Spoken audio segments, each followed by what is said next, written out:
Hey all, Heretic here with another Hearthstone Battlegrounds tips and tricks guide, and I'm here to bring you the information you need to help you win with Trade Prince Gallywix.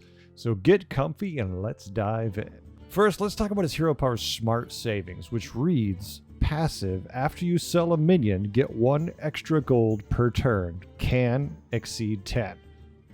So what this means is whenever you buy a minion, you get an extra gold next turn per minion you buy. Simple, effective. So that means if you buy a minion for 3 gold, and let's say it's a token minion or a minion that generates another minion. We use Elemental, for example. It's early. You're going to see it a lot if you're playing against Gallywix or if you're using him, hopefully. And when you get it, you pay 3 gold for it. You play it. You sell it. You sell the other version for it. You get 2 gold back right then and there that turn. Plus anything that could trigger because you're playing an elemental. That means next turn you have 2 gold back. So all you really lose is 1 gold in this turn to get 2 gold in next turn. That's net gain. It's pretty good. So you're always playing for the next round.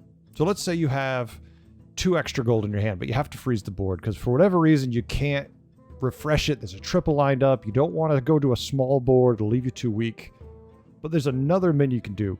You could sell one of your filler minions, pick up the extra minion, and now if anything, you've gained an extra gold in next round's lobby. You always have to be aware of that and looking for that. You never want to leave gold behind because it could be extra gold for later. Or maybe you can't afford to leave it because you've got so much gold for later. It's a really interesting and versatile hero power. It's going to be a very busy game when you're playing with Gallywix. He is not a passive hero. His hero power may be passive, but that effect will keep you thinking and keep you on your toes all the time. Minions you want to look for that work great with his hero power. Alley Cat, if you have the room for it. Elemental, free dealing gambler is amazing. You see it in the shop, buy it, play it, sell it. Never has to stay anywhere on your board. It just needs to be in your hand, touch the field, and sell it. It's a gold for next turn. It's an amazing freebie. Tad is for 3 gold. You buy a Murloc, you play it, you sell it, you get another Murloc, which could be a Murloc that generates Murlocs. Worst case scenario, you're still coming up positive in the next turn just by doing the Tad. Soul Devour, if you're playing demons. You buy it, you eat another minion, you get 3 gold for your troubles. And a minion next round, because you're going to be selling stuff and moving it around. It's great economy. What else could we go with? Primal Fin, mentioned that. Murazon, Tavern Tempest. All these minions are great economy and will help you win because they're going to give you so much gold. You might not have time to spend it all, which is a wonderful problem to have. Now, his buddy is Bilgewater Mogul. It's a 6/3 neutral minion who's tier 4, which reads, Battle Cry, give a minion +1/+1 for each gold you've spent this turn. This minion is always good.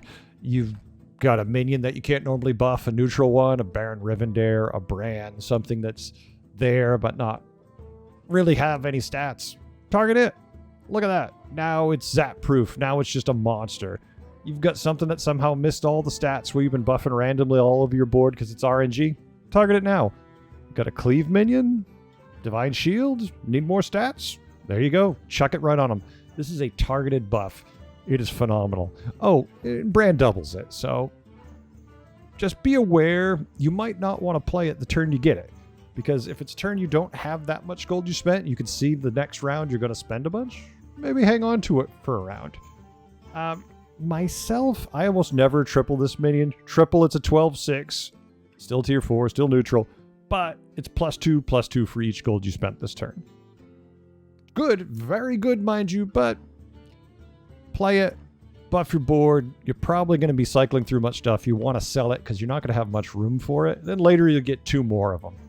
It's not gold, but it still works pretty damn well. And you probably won't have a brand for the first one, but there's a decent chance you can scrounge one up for the second and third one you get later on. Pretty good. Yeah, I usually don't hang on to them, but the effect itself is priceless, so enjoy.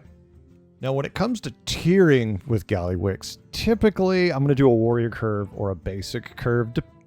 But that being said, anything can work depending. Are you fighting AFK? Are you fighting against someone who died early and for some reason you get the dead guy? Do you suddenly have a bunch of tokens?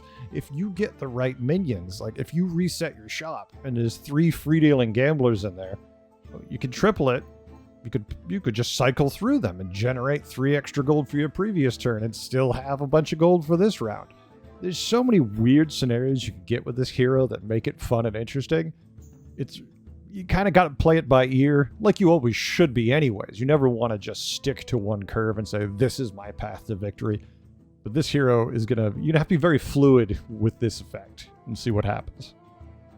Now, for the minions that work with Gallywix, you can win with any family. Sure, there are others that shine and you do a lot better with, but even if you just played this game and you kind of ignored the hero power, and you just passively played the game like normal, you'd still be generating that extra income that would make the game be a little easier than it normally would. That being said, you can get through with some decent luck and on economy and minions to 4 to 5 pretty easy with relatively low damage. Then you really can get going. I really feel that Trade Prince Gallywix shines with Murlocs, Pirates, Elementals. You can do other families, and they work, don't get me wrong. But when it comes to generating in the different combos you get with these families, they kind of shine. With Murlocs, you got Tad, you got Primal Fin. Odds are if you're doing Murlocs, and if you have any kind of decent luck to win, you're probably going to need a Bran. That makes these more effective. You know, Tad doesn't get any direct benefit from Bran, but the Murlocs he generates usually do. Primal Fin, Bran's automatic value. I mean, with the effect of this, selling a minion, getting a gold next turn, you're going to be sitting on quite a bit often. Nomi with Elementals.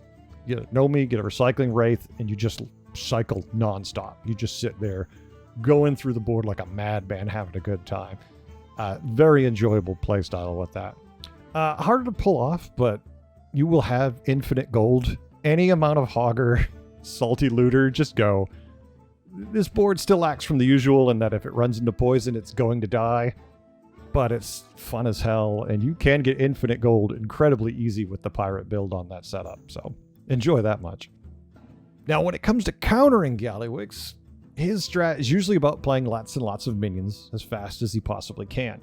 There's not much you can do to counter that effect. I mean, he's playing, if you're sitting there doing your turn and he's doing his, there's no way for you to slow him down. So just be aware of what he's playing. You know, try to be, you know, if he's playing Elementals and they're massive beyond belief, you probably need poison to knock him down. You know, if he's playing poison, maybe Divine Shield's your counter to deal with that. It's just your typical game of BGs. You have to be aware of what he has and have the corresponding minions to deal with them if you're going to have a chance. Like anything, if he high rolls crazy high, you're not going to win. That's the game. But get second or third and be happy. Gallywix I find to be a lot of fun. He has very high potential, and he's a very high effort hero. You're not going to just coast through a game with Gallywix, and if you are, some things have gone wrong. You want to be cycling things as much as you can so you can find the keys to win. And with his hero power, you're definitely going to have some options to do that. You're playing for economy until you can find that direction minion in like tier 4 or 5. Lead into this hard. Just cycle as much as you can until you find that minion that goes, aha. You know, those minions, the big ones that'll give you a direction to one family or another, or heaven forbid menagerie, will help you win the game. I enjoy these games a lot. They end up being very frantic, and that's really what it is. Gallywix is, I'm gonna really big win, or I'm gonna fall flat in my face and get you 6th, 8th. It's just how he works. I really enjoy it. You don't feel helpless with him, even on a game you lose, because you feel like you're at least doing a lot of things trying. You just have bad luck sometimes. In the end, I attached a link with some gameplay if you're looking to see how I powered him. Stay tuned, I have more guides on the way, and I hope you learned a few things today and had a good time. I know I did. Bye.